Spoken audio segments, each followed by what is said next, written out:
Bonjour à tous. Pour notre session d'aujourd'hui de Club Azure Insider, Data et AI, nous allons vous présenter Azure Purview. Je me présente, je m'appelle Soulaima Benrejeb et je suis Cloud Solution Architect Data et AI chez Microsoft. Aujourd'hui, je suis avec Farhad. Bonjour Farhad. Bonjour, je suis Farhad Ebati, je suis également Cloud Solution Architect dans Data et AI. Et avec Soulaima, nous sommes spécialisés sur le service Purview. Pour notre agenda d'aujourd'hui, tout d'abord, nous allons vous présenter Azure Purview pour ceux qui ne connaissent pas encore Azure Purview. Par la suite, nous allons vous présenter des annonces qui ont été faites à Build sur Azure Purview. Alors, pour mettre un peu de contexte sur notre présentation, Azure Purview, c'est un service qui se propose de vous aider dans la gouvernance des données, c'est-à-dire pour faire ce qu'on appelle de la discovery des données, c'est-à-dire où est-ce que ma donnée arrive, son origine, est-ce que c'est une donnée de confiance ou pas. Et donc vous savez très bien, c'est des questions que nos clients se posent toujours, c'est des préoccupations internes, mais aussi il y a des préoccupations externes par rapport à la réglementation du marché. Bien sûr, on parle de GDPR. Et donc, on doit être capable de répondre à ces questions et on doit s'assurer que tout est conforme et l'usage de mes données est conforme à cette réglementation.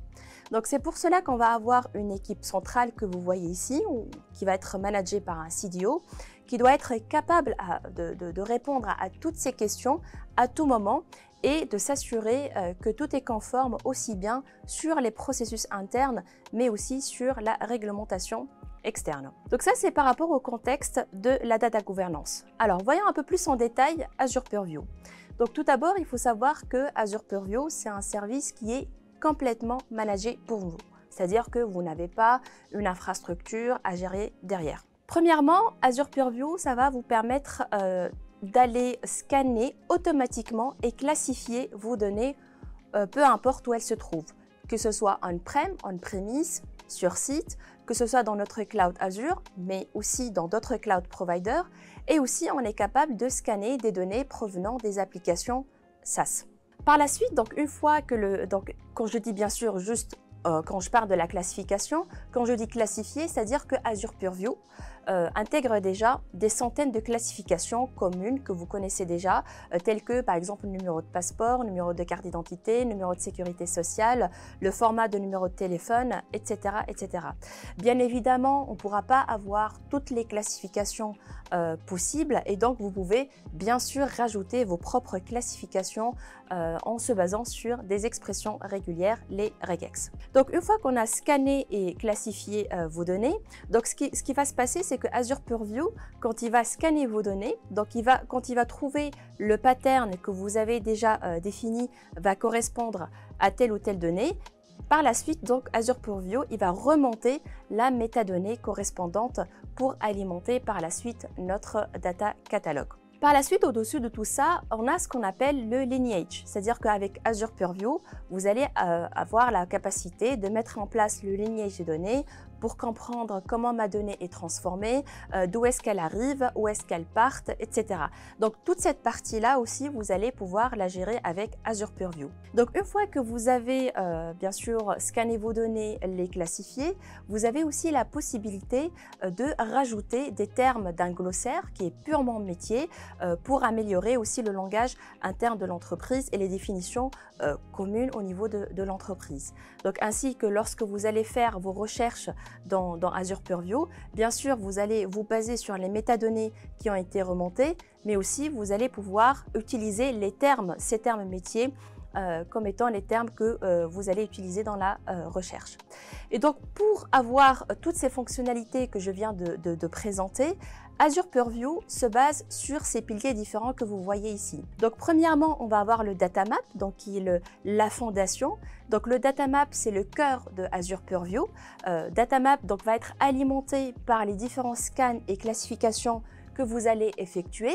Par la suite, toute la partie métadonnées, elle va être remontée dans le data catalogue. Donc, au niveau du data catalogue, c'est là où on va scanner toute la métadonnée qui a été extraite à partir de ces classifications et de scanning. Bien sûr, toutes les opérations de recherche, de reporting que vous allez pouvoir effectuer dans Azure Purview se basent sur Data Catalog. Ensuite, le troisième pilier que vous voyez ici à droite, c'est Data Insight. Donc nous allons approfondir cette partie-là à la fin de cette présentation et donc ce pilier-là va vous ramener les différents rapports qui sont générés automatiquement par Azure Purview. Maintenant, une fois qu'on a mis le contexte et on a fait un rappel sur Azure Purview, nous allons passer aussi à cette vision de Microsoft sur le service de Azure Purview.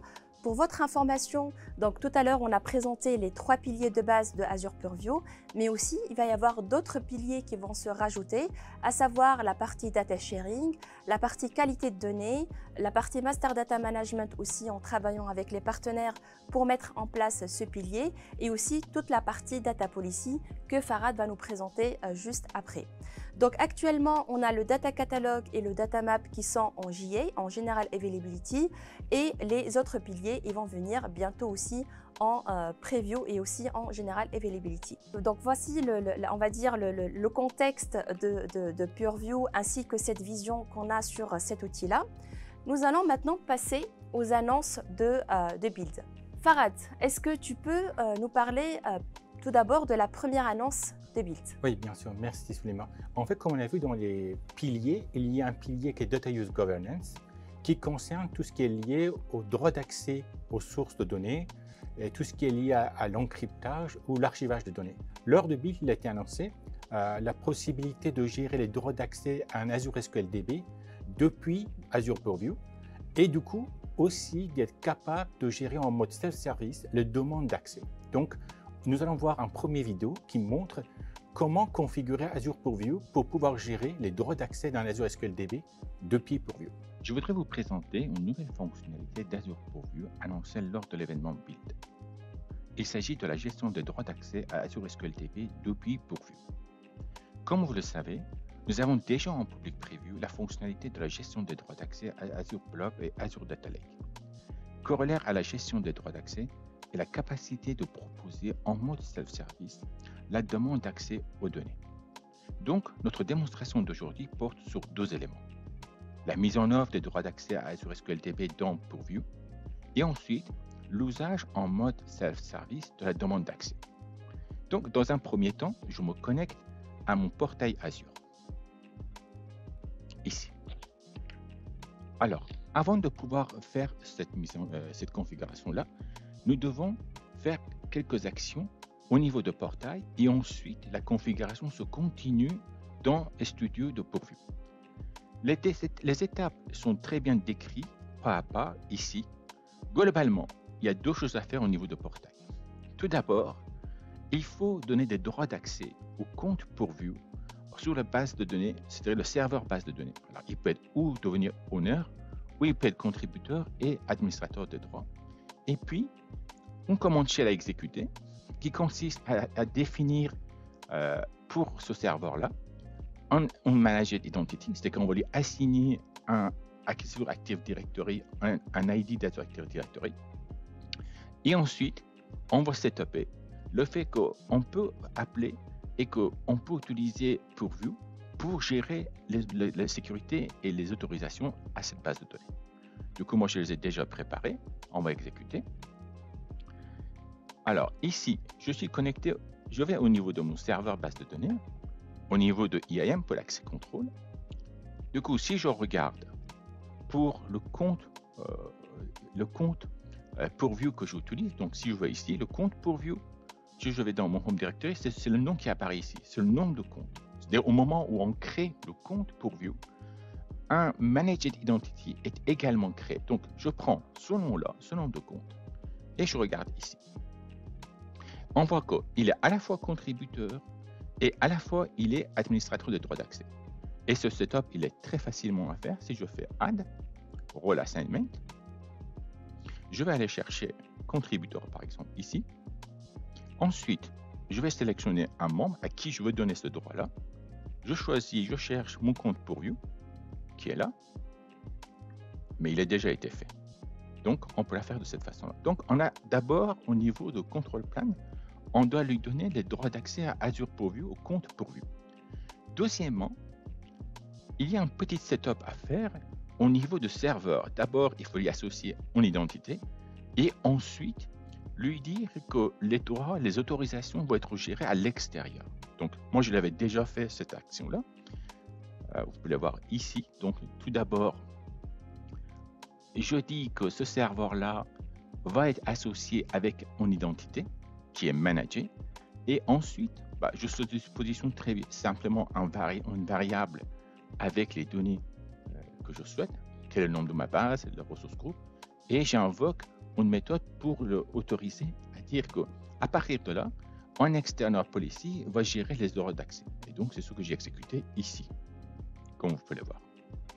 Donc, une fois qu'on a fait ces deux actions au niveau de notre portail, on va pouvoir entrer dans le Purview, le studio Purview, et continuer la configuration. Donc, je rentre sur mon compte Purview ici, je lance le studio, je me connecte avec mon compte Azure Active Directory au compte Purview.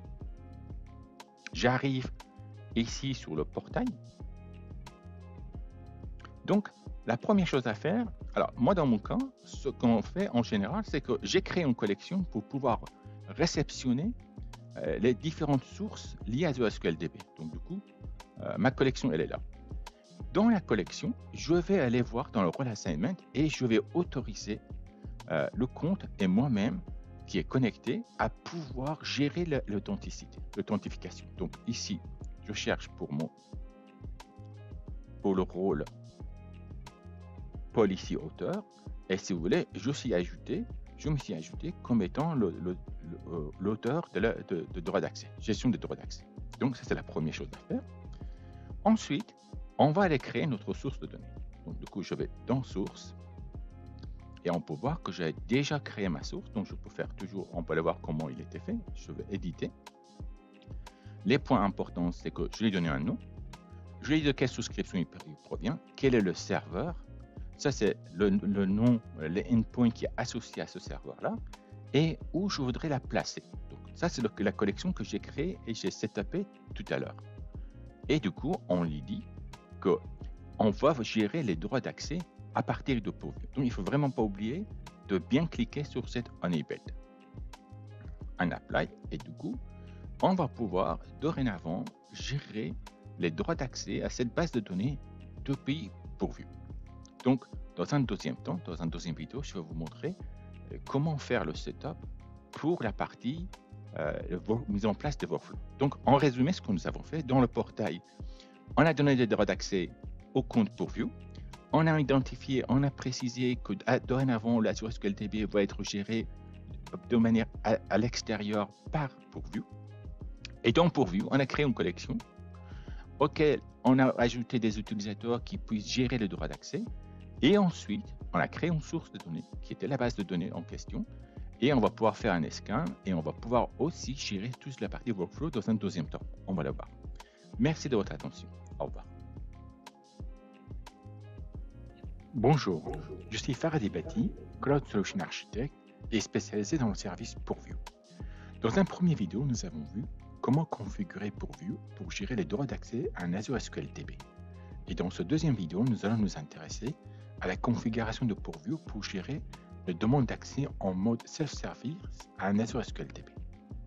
Pour cela, je me connecte au portail Azure, je cherche mon compte Purview, je lance les studios, j'utilise mon compte Active Directory pour me connecter au studio et je vais arriver sur la page d'accueil du studio. La première étape consiste à créer un workflow. Pour cela, je vais dans Management,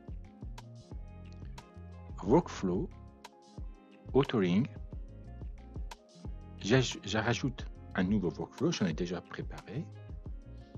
Nous avons deux familles de workflows. Les workflows qui sont liés à des modifications, suppressions ou ajouts des termes métiers, de dictionnaire métier, ou bien tout ce qui est lié à la gouvernance des données et plus précisément sur la partie demande d'accès. C'est celui qui nous intéresse dans ce cas. Donc, je choisis Data Access Request. Je vais donner un nom à mon workflow, Azure SQL DB. On peut donner également une description à notre workflow.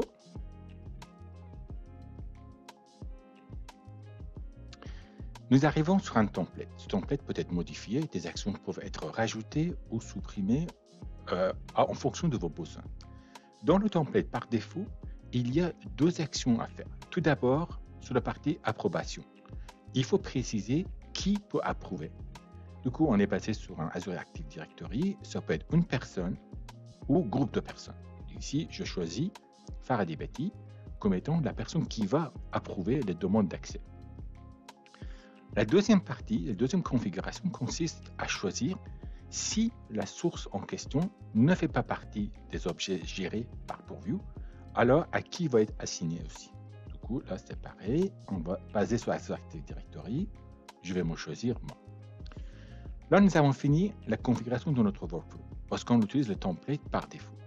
La prochaine étape, c'est de dire à quel objet on va appliquer ce workflow. Donc, ici, je clique sur Apply Workflow.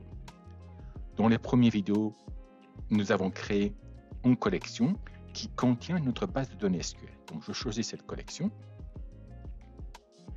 et je sauvegarde mon workflow.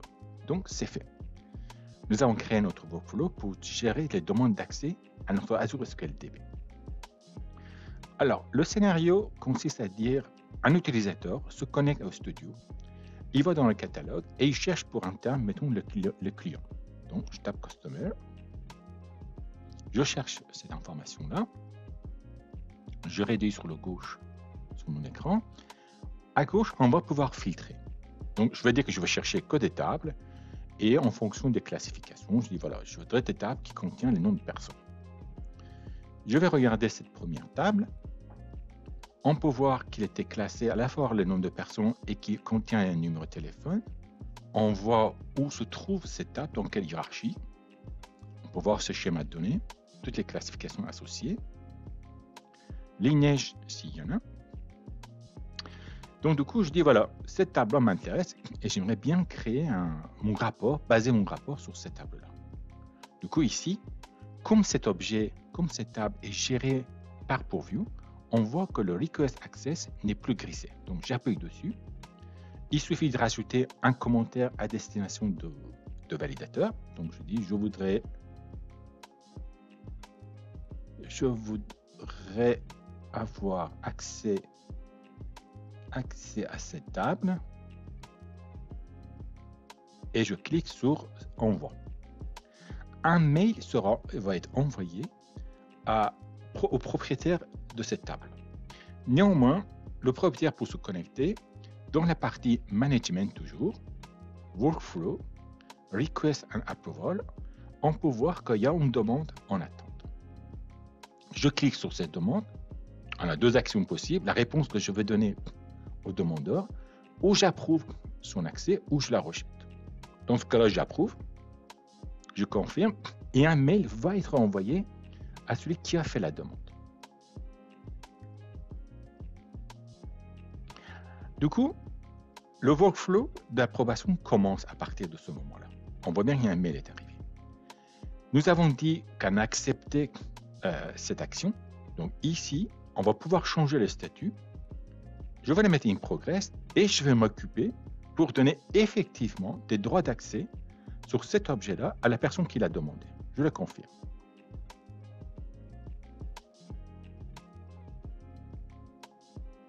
Dans ce cas-là, nous allons retourner dans Data Policy, ce que nous avions vu lors de première vidéo.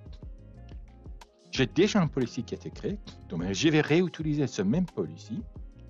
Ce policy m'a permis déjà de donner des droits d'accès à un des collègues, mais là, on va rajouter une deuxième personne qui fait la demande d'accès.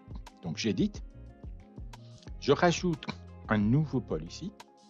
On voit bien que lors de notre première démo, j'avais donné des droits d'accès à ce serveur base de données, à Suleyman.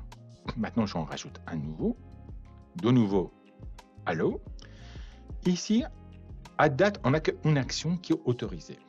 Mais au moment où on passera en GA, General Availability, il y aura deux actions, autorisées ou refusées. Action, on va le mettre dans lecture seule. Data source, on va choisir une base de données, SQL Server. Voilà notre base. Je fais Add. Et ici, basé sur Azure Active Directory, on va chercher l'utilisateur à qui on veut donner ces droits-là. Donc, je me cherche moi-même, vu que dans cette démarche-là, on est en train d'utiliser mon user.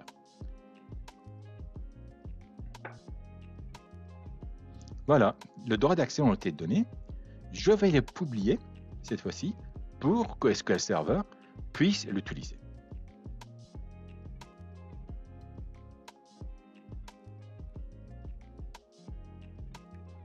D'ailleurs, j'avais d'autres éléments qui étaient en pending. Je vais tout publier pour que tout soit mis à jour. Je retourne dans mon management puisque j'ai fait l'action qui consiste à donner des droits d'accès. Donc, ici, je vais retourner dans mon workflow et je vais le passer au statut completed puisque j'ai fait l'action. Je confirme. Et là, on voit que le statut va changer et je vais recevoir un mail comme quoi l'action était terminée. Nous avons terminé avec ce deuxième vidéo qui montrait comment créer un workflow, associer les droits d'accès d'un utilisateur pour un objet précis en suivant ce workflow et comment le terminer. Merci Farhad pour cette démonstration concernant la première partie, concernant la partie Data Policy. Je vais attaquer maintenant la deuxième annonce concernant la partie Data Insight, qu'on l'a déjà. Mais ce qui a été rajouté comme nouveauté, c'est que cette partie-là a été bien améliorée et qui va être en JA, en General Availability, le 1er juillet. Donc cette partie-là, elle est organisée comme suit. Par exemple, le CDO va pouvoir accéder à cette partie pour avoir des insights sur nos assets de données. Et donc, l'idée, c'est que vous allez être concentré sur les informations qui vont être générées par ces rapports plutôt que sur la création de ces rapports-là.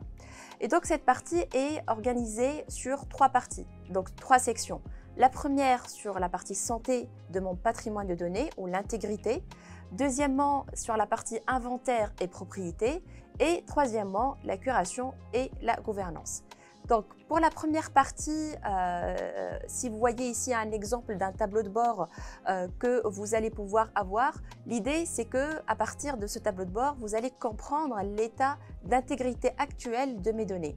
Nous allons aussi pouvoir voir le retour sur investissement actuel d'un catalogue de données en voyant, si vous voyez ici en haut à droite, le nombre d'utilisateurs actifs d'Azure Purview. Et donc, vous allez comprendre si, par exemple, mon catalogue de données est bien adopté par mon organisation. Concernant le deuxième tableau de bord ici, donc ça fournit des métriques sur le nombre des assets, le pourcentage des assets qui ont été assignés à des propriétaires, le nombre des assets qui ont été supprimés. On va aussi pouvoir visualiser la répartition des assets par collection ou par type de source de données. Et ici, sur ce troisième tableau de bord, sur la troisième catégorie, à savoir sur la partie gouvernance, ici vous voyez un résumé global sur les métriques telles que par exemple le nombre d'assets qui ont été classifiés, qui vont être organisés par type de source par exemple. Ici, vous allez voir la répartition aussi, si vous voulez, dans la partie glossaire, vous allez voir la répartition du glossaire sur combien de sources ils sont rattachés, etc., etc. Donc, vous voyez, cette partie-là de Data Insight a été bien améliorée et adaptée à cette partie Data Insight. Enfin, on va finir et conclure par cette troisième annonce concernant les API qui ont été rajoutées. En effet, on est en train de continuer à développer et à étendre l'écosystème Purview pour que ça soit aussi connecté et pour pouvoir utiliser des nouvelles API.